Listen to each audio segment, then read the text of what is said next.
carbon dioxide doesn't come out of the other end. But it gets worse than this still, because by intending to create all this new airport space, the government shuts down the options for other ways of going about our lives. It ensures that the railway network, which could replace short-haul flights, is not built. It ensures that the great push towards video conferencing that we've been waiting for years and years still doesn't materialize. And it's as if the IT revolution had never taken place.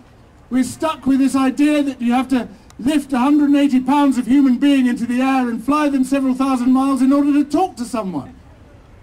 And this is only because the government makes no effort at all to ensure that new telecoms networks are set up in order to facilitate that, but every possible effort to make sure that more and more physical infrastructure is laid down to facilitate flying.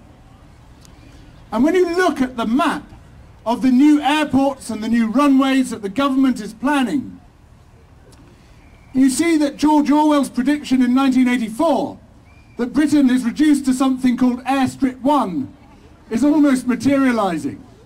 It is as if the entire country is being turned into one blinking great airstrip with the approaches and the takeoff zones. There's going to be hardly anywhere which isn't affected directly by aviation unless we stop it.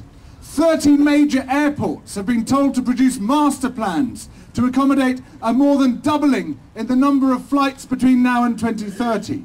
Scores of smaller airports are also going to be doubling or tripling or quadrupling their capacity. This, ladies and gentlemen, is insanity. And here we are at the epicenter.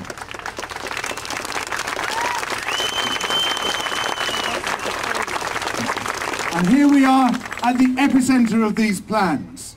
The third runway is supposed to be the vanguard of the government's new runway building program. If they push this through, then we can expect the others to be pushed through behind it. And so our primary effort must be to prevent Heathrow's third runway from being constructed.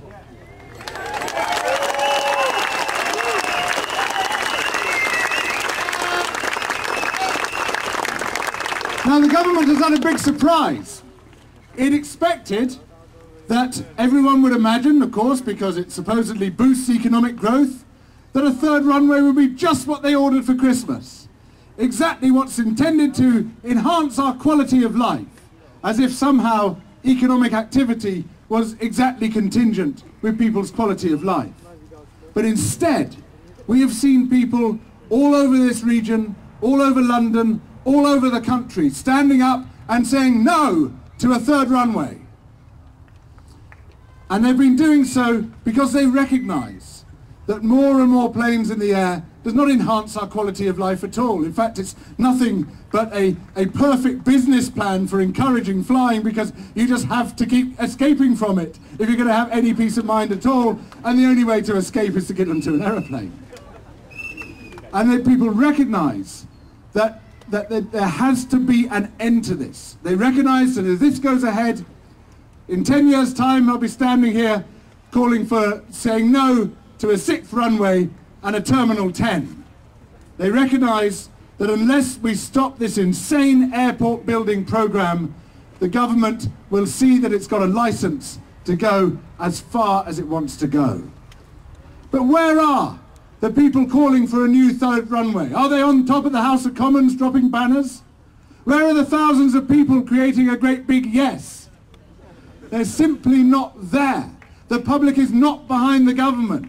The public is getting together.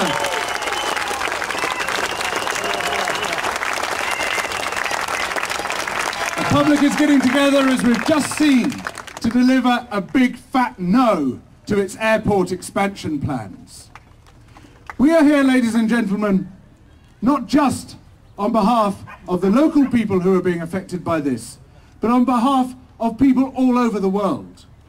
Because this isn't just about the destruction of people's houses and their green spaces locally. It's not just about the air pollution and the noise, which is going to affect the people all over this region.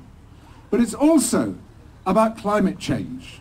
And climate change is the greatest challenge the world now faces, and we will not be able to beat runaway climate change unless we stop these runway expansion plans.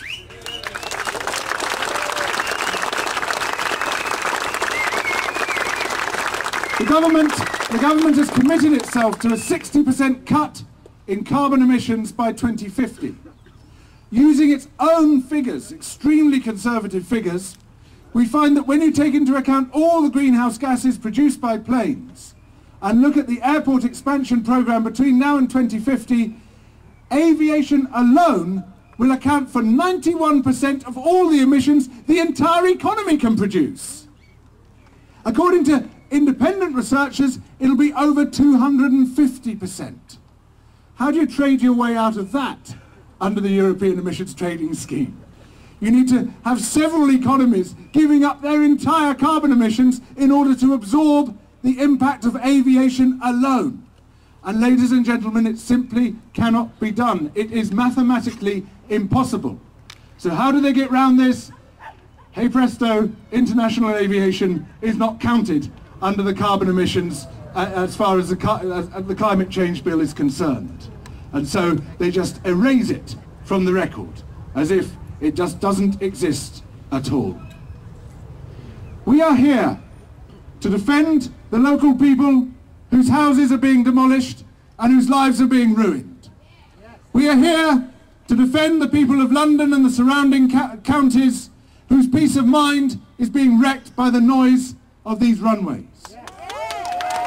But we are also here, ladies and gentlemen, we are also here to defend the people of the world whose lives are put at risk by climate change caused by aviation. We are here to say it is unacceptable that the poor should die so that the rich can fly. Thank you.